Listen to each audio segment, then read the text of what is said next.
Okay, we are back. It is Howard and Robin with the John Lennon and Lena twin flame transcripts, right? Telepathic transcripts, right? Well, I just want to say recap again before we go into Howard's show that I'm very excited with the new knowledge that Robin Quivers and Muhammad Ali are. What is wrong with me? Why don't I have his picture up? You have to get it up. You have to turn this camera off. Really? Yeah. Oh, Robin, give me a minute. She ain't gonna get it. What are you talking about? Now you're placing bets to see if I get stuff or not? Nope, she ain't gonna get it. I don't got it. Wait.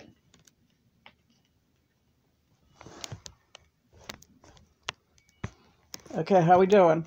There he is, right next to her. Haha, looks great. I'm glad I didn't turn the camera off. You just passed a very important test, Lena. Really? Yeah. Sometimes you gotta wing it. Sometimes it must be wung. Yes, Lena, it must be wung. Muhammad Ali and Robin Quivers are twin flames, and really, I can't think really of about it. Yeah, it's true. It's true. Did you know him as Billie Holiday? There is a history there, but we'll get into it another time. This is about you and John tonight. Okay. John? Howard. Okay, all right, here we go. Maharishi. Okay? We're backtracking a little. Okay. Talked about Twickenham, talked about May Pang a little bit over the weekend or the week. Well, now it's the weekend, right? Happy Friday, TGIF. Everyone's happy. Lena, good for you. Good for you doing this. You're doing good. Thanks. You too. I know it's super weird. It's really not weird until you start saying that it's super weird. Like yesterday, you're like, I know you think you're mentally ill, Lena, and I'm like, why are you saying that? Yeah, Howard, what is this? Can we get on with the transcripts? Maharishi. Now, you wrote, there's an intensive piece on your blog about it. It's a great thing. It's, very good, very well written by John about his trip with Maharishi. Maharishi was in on this whole Lena telepathic thing, right? Yeah, he was from the very beginning. From the very beginning, I knew he was, and Lena knew he was, but he was not spilling the beans until we got to the ashram. But from the beginning, he knew there was something about me, John, right? Something, about all of us, of course. We were very popular, and he saw that. But you're looking at Muhammad Ali. Yeah, I just love him. Oh, yeah? Yeah. It's nice to see him here, and in this way, it's fun. I don't know. I'm screwing this up. I'm sorry. It's all right. Are you okay, honey? Yeah, I am. Am I jumping you too much today? No, you're fine, honey. Why must you just discuss it at this moment? All right. So Maharishi, to answer you, Howard, yeah, he was aware of Lena, and then it became more apparent as the longer we were at the ashram, he was very much connected, able to see our visual, see what we saw. He could see we were a pair. Right, and he completely understood that you wanted a separate cabin from Cynthia. You were the only Beatle there that was not sharing a home with his wife, legally married wife. Right. And that was from the get-go. Yeah, I think I was in a room with her for not very long at all. No, I said I need my own room, so that I could be with Lena. Yes. Now, looking at that now and knowing what I know about you and Lena, that makes sense to me. But I remember, saying, God, why he really doesn't like that wife of his. Yeah, it had nothing to do with me liking Cynthia or not liking her, but I was there to clear my mind, and also I was there to get off the LSD for a while. Really? Yeah. I felt like I needed, because I had a very good connection with Lena with the LSD, or so I thought. And then I really started, like with everything else that I ended up doing, I really overdid it with that, and I couldn't stop taking a lot, and then expecting, I don't know what when you take that much of it, I thought, damn it, I'm gonna make this woman materialize, my mind is strong. I'm gonna keep taking this, and because you saw her very clear. Yeah, on the tripping, it was like she was sitting there on my lap. Yeah, this is really amazing. I know I keep saying that. Yeah, could the other guy see her too? George could. Yeah, pretty good. Yeah, but George didn't take as much LSD as you. No. I really went all out with the LSD. So you wanted to stop taking it, and that's why you went to India? Yeah. I was starting to get a little scared of how much I was taking and my inability to not take it. I was very dependent on it.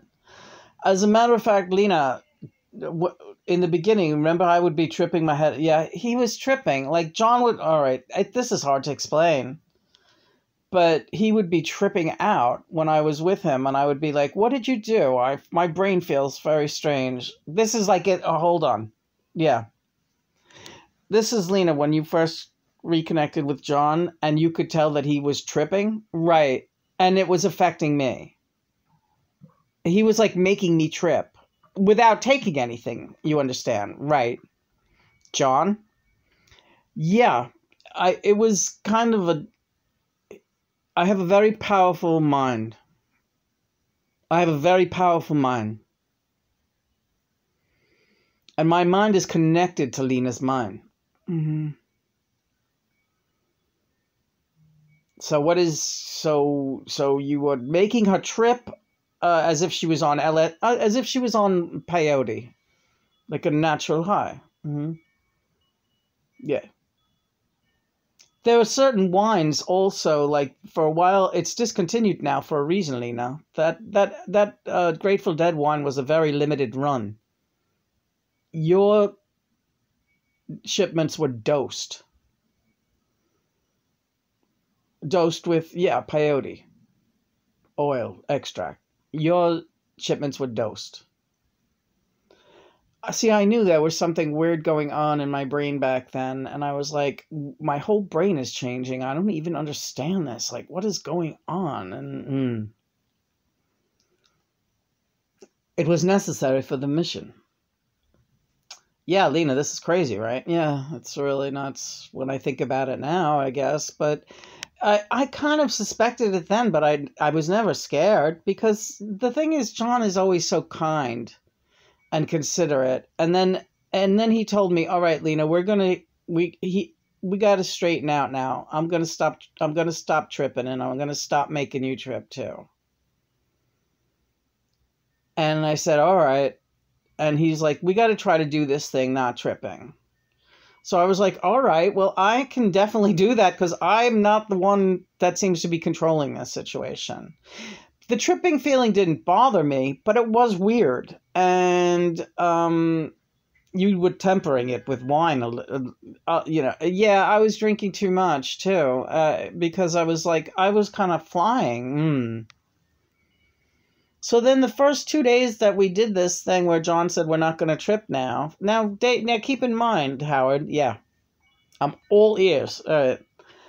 This happened back in like 2015, 2016, right? And, oh God, I'm trying to, okay. Lena, I know, it's crazy remembering how this was. You're thinking of the times that he raped you in the kitchen, right? Yeah, that was insane. That would happen during the day. Like, I'd be walking in 1 minute and the next he'd throw me on the floor. It was really insane. Yes, your wonderful, powerful mind, John. Oh, Lena, yeah. So, okay, so then we're on this. we do the thing, we're going to be sober and or not tripping, and he stops talking to me. He's there, but he's acting like some guy in fucking junior high school who's like afraid of me. He would not look at me. He still held my hand, but that was it. He could not look me in the face, which was not like him. Because when he was, like, feeling, I guess, trippy or relaxed, he was, like, staring in my face all day long.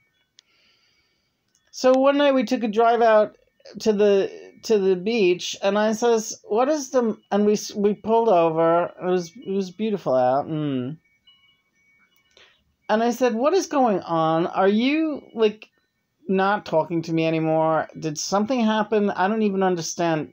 You're acting like something bad is happening, or... And he just, like, goes, I can't talk to you right now.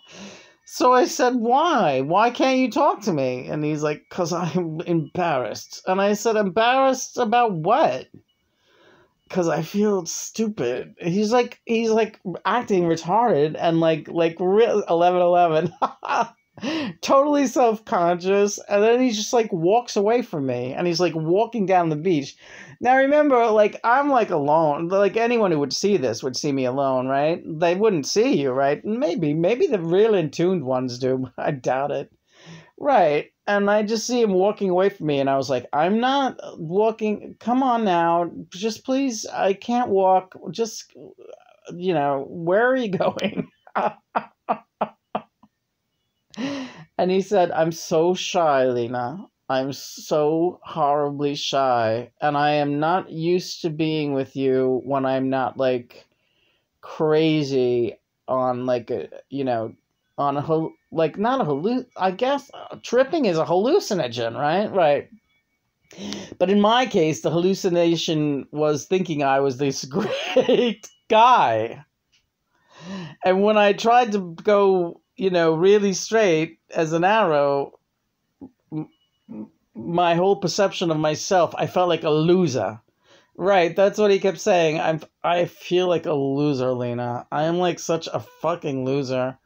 I have nothing to talk to you about, and I'm so embarrassed to even be here, and I just don't even know what the fuck to tell you. And I said, you are really a fucking... Your friends, your fan base should see you right now. You're pathetic.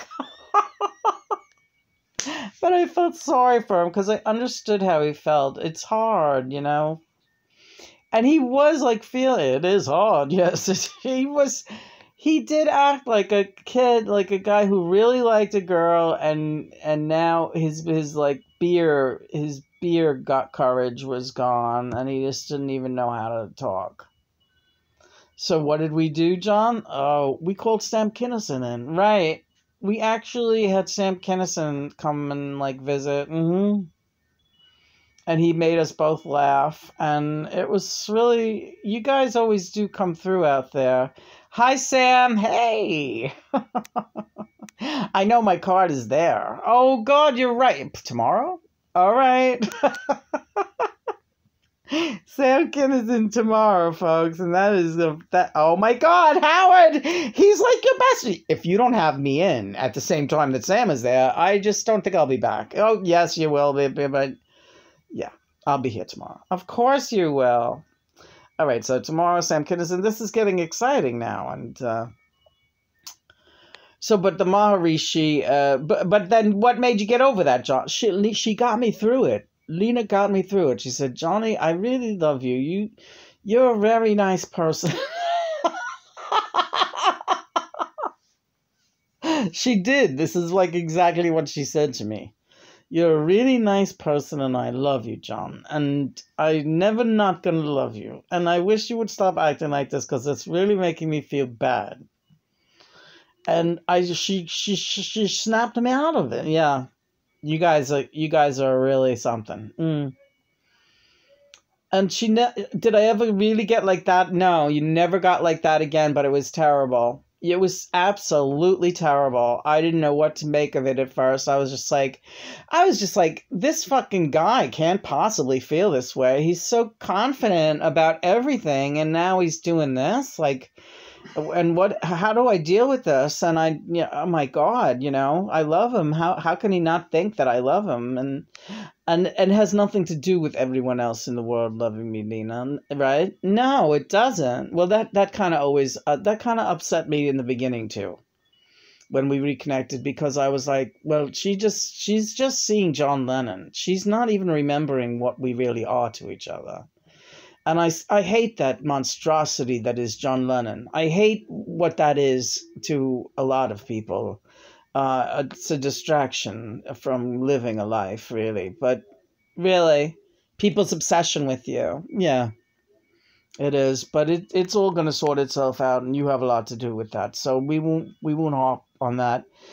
This channel is really busted wide open tonight, Lena, and I feel great, and you feel great, and Howard and Robin and Muhammad Ali. This is wonderful. Ray Charles was here earlier.